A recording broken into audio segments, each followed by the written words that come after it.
If you've ever felt like you needed permission to move on from someone, this is for you. Today we're talking about you don't need permission to move on, need their permission to move on, excuse me. And when explaining yourself becomes self-abandonment.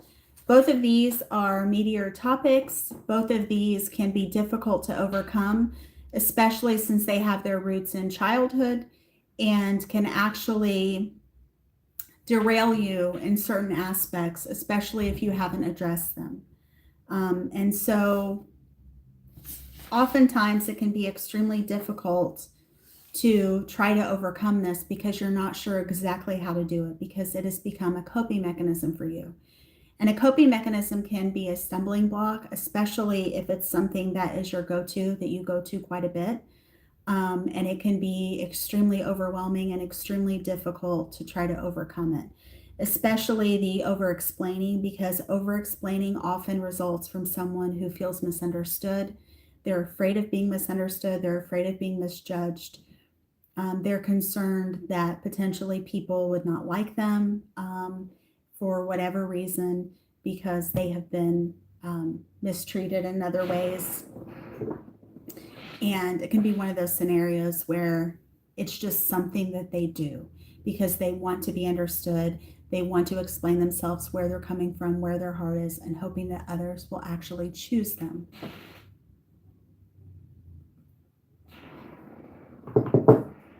And so a lot of people deal with that. And I know myself, I tend to be an over-explainer. And I sometimes just start talking because I want to have that connection. And I think connection is extremely important. Connection is what keeps us going. So stop. If you ever felt like you needed permission to move on from someone, this is for you. Because guess what? You don't need their permission. Are they going to give you, or are you giving them permission to move on from you? Right? No, you do not owe anyone that permission. They cannot give you permission. You choose based on what you're seeing and what you've done, right? So let's talk about you don't need permission to move on. We wait for closure.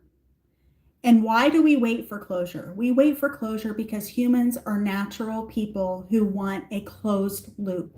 They want a neat resolution tied with a bow. But guess what? Not everything is going to be a neat resolution. Some resolutions are messy. Some resolutions are contentious. Namaste, how are you? Today we are talking about you don't need their permission to move on. And we're also talking about when explaining yourself becomes self-abandonment. It's a twofer. So we'll go into part 1 first, and then we'll go into part 2 next. Thank you for asking. And so the reason we wait for closure is because we want things wrapped up neatly, tightly in a bow. But unfortunately, closure doesn't often look like that. Closure can often look messy. It can often be dramatic. It can be emotional. It can be heart-wrenching. It can be any number of things. A lot of people don't like endings. I know I don't like endings, some endings, honestly. And then also we start realizing that we have gotten into emotional contracts that we never really signed up for. You know, maybe we didn't realize this person was going to be as negative. Maybe we didn't realize that they were going to be as manipulative or use gaslighting tricks or manipulation tactics that would actually harm us in some ways. Absolutely. Be yourself. Absolutely. And I am 100% myself. If you were running into me on the street today, you'd be like, yeah, she's goofy and she's awkward. Yep, that's me. Sometimes I say things the wrong way and then I have to correct myself. So I am who I am. So I present myself this way like every single day. So yes, and here's the thing. You're absolutely right. Because if you're not being yourself, guess what you're cheating yourself from? You're cheating yourself from true, honest connections of people who will like you for who you are, and people who will want to connect with you and be friends with you and get to know you even more, right? And so that is what you're cheating yourself from when you try to be somebody that you're not. Because most people have an uncanny sense of when people are authentic and when people are not, right? And a lot of people prefer people who are authentic. You know, I'm so glad that the whole overproduced, like Valley Girl thing, the certain personas is gone, right? Did I used to say like a lot when I was in high school and such? Yes, I did. And that was my stumbling block. And so I'm sure it made me sound very, kind of ditzy probably, but nonetheless. And honestly, the whole thing is with our emotions. Emotions can be so hard to read. Emotions can be so hard to deal with. Hello, welcome, Marlon. Miss Flores, welcome. And so today we're talking about two topics. We're talking about you don't need permission from them to move on. And the second one is when explaining yourself becomes self-abandonment. So that's two topics. And so ultimately today we're talking about why we wait for closure. And as humans, we want that closed loop, right? We don't want anything unresolved. We don't want anything that's not black and white. And unfortunately, relationships are not black and white. There's shades of gray, shades of purple, other shades. Welcome. Trying to read this here. Adima Garside, is that right? Is that right? Hi, hopefully I didn't butcher it. It's really hard to see because it's like this big and it's white. So, kind of blends in a little bit. But welcome. And so emotional contracts that we never signed up for. We did not realize how tough certain situations and certain relationships can be, right? And then you also realize, ultimately, the moment you realize that they're not coming back differently, right? They're not fully invested in their back and forth kind of mutual scenario. They're invested in doing what they need to do. In my last live, I actually explained gaslighting. Does anyone know the origin of gaslighting? Gaslighting originates from a old movie in which they had to have pilot lights. They would light the pilot light, I believe, like every day or something along those lines. And this husband and wife, the husband would sneak down and blow out the pilot light. And then he would go upstairs when the wife wasn't, looking, and essentially convince her that she had turned off the pilot light, which is why it was cold in the house and everything. And so the first time he told her that, she absolutely did not believe it. Second time, absolutely did not believe it. But he started saying, well, maybe you forgot. Maybe you don't remember, but you did it, or it was an accident, or any number of things, kind of like a police interrogation kind of thing going on. And eventually he had convinced her through his behavior that she had done this.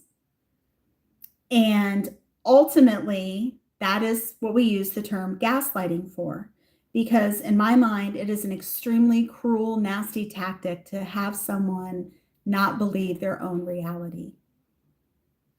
And a lot of people have that. And a lot of people have been gaslighted to where they don't even trust themselves. They don't know that they can trust other people. And so I just think that that is a nasty, cruel tactic to use on anyone.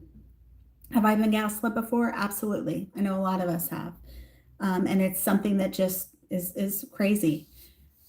So you're asking for permission from someone who benefited from your confusion.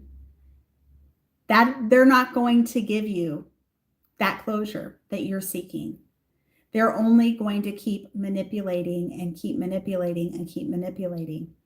And again, continually keeping you on the string that they have you on, right? So let's talk about when explaining becomes self-abandonment. Over-explaining is a trauma response. And it's a trauma response, again, that has its root in childhood. Generally, people who over-explain are people who felt misunderstood often and many times, and they don't want to risk the pain of being misunderstood again. That's why they overshare. That's why they over-explain. A really good example of that is Ali Sheedy's character in Breakfast Club. Remember how she dumps her purse and invites all the people to look at her purse, and she tells them she's a klepto and all of these things. Excuse me. That is a classic example of someone who feels misunderstood, who wants to be relevant, who wants people to choose them, right? She is inviting everyone into her life that she feels is dysfunctional so that she can maybe potentially have a relationship with some of those people. The popular kids, right, is what she's looking for. And ultimately, we have to ask ourselves, are we trying to be understood, or do we want to be chosen? What is the deal? Are we trying to prove ourselves so that people will choose us, that people will like us? Or do we want to be understood, or do we want both? Hi, Adima. What is it? Is it Diana? I'm trying to read it here. Welcome. Hi.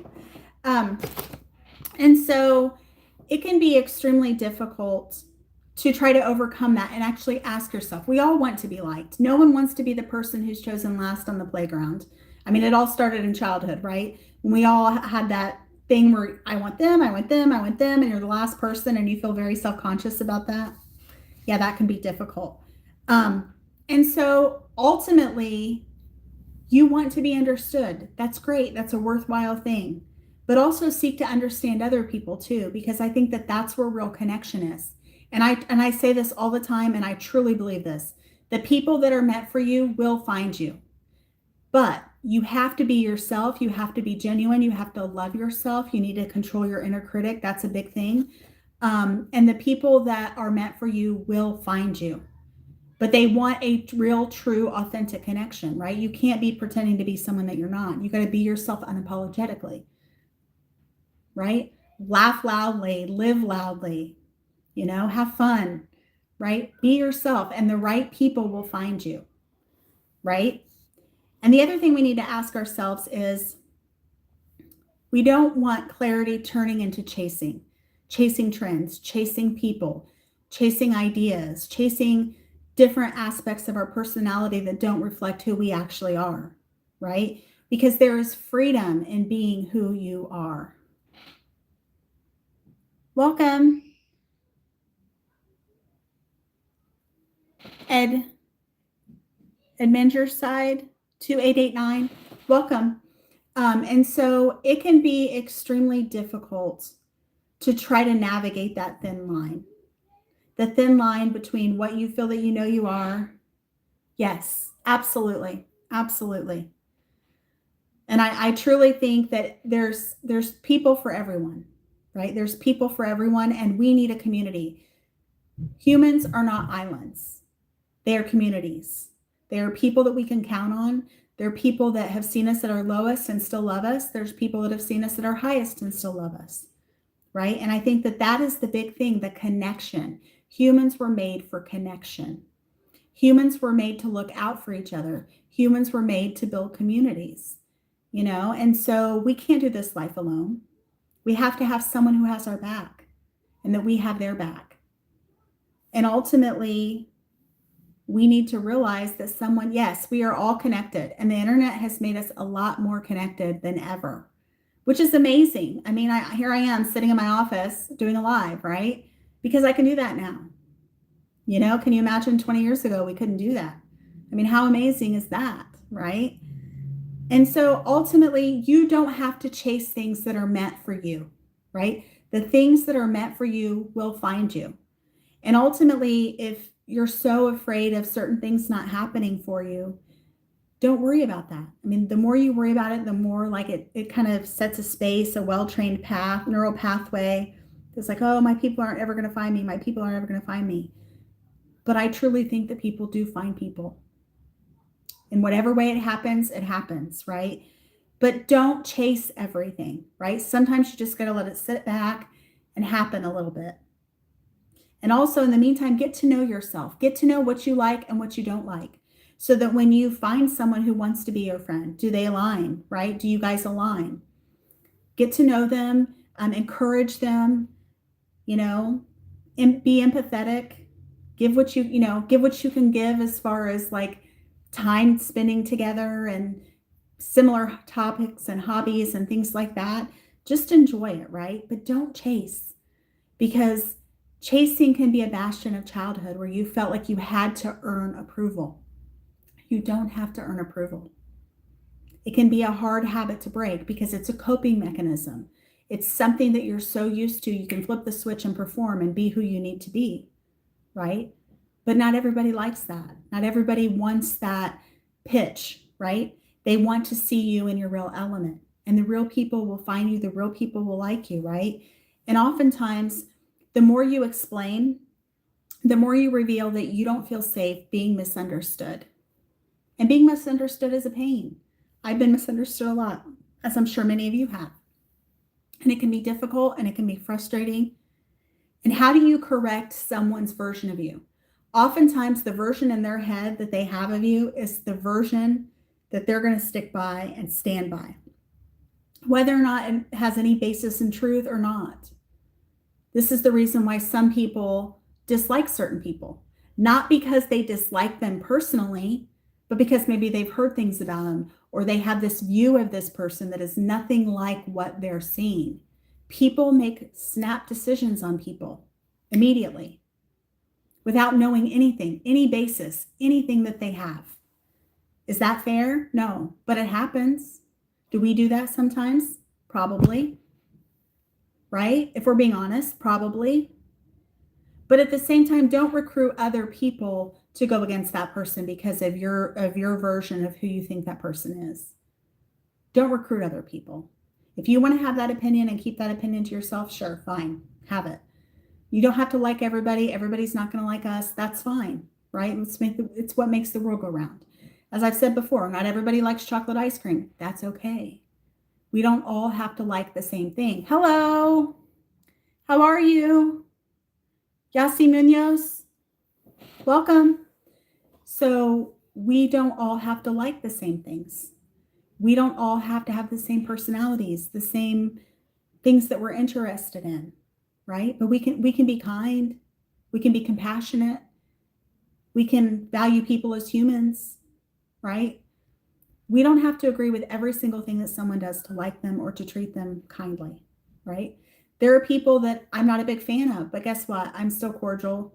I still try to treat them nicely. I still try to give them respect as a human, right? Because that's what we're supposed to do.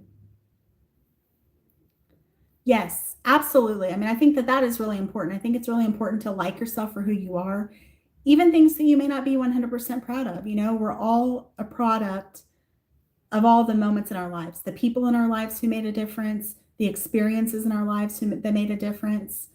All of these things, right, make a difference into who we are and who we're going to be. And ultimately, we're all a unique story. We're all like a little quilt put together with people who poured into us, people who loved us, even some of the people who didn't love us. Guess what? They made us stronger. I mean, I don't really like that aspect of it, but it's true, right? A big thing for me has always been justice, which is why I became an attorney. And I think a lot of that stemmed from having negative experiences and wanting to make it better for other people, wanting to advocate for those who had been bullied or mistreated. I mean, I think that there's so many things that we can do to make the world a better place. And it starts with us. I'm going to steal a song from Michael Jackson, Man in the Mirror, right? It's about improving yourself. It's about keep improving yourself and find out what you like, find out what you don't like, and just have the strength and have the courage to just go for it, right? They say, so what if you fail?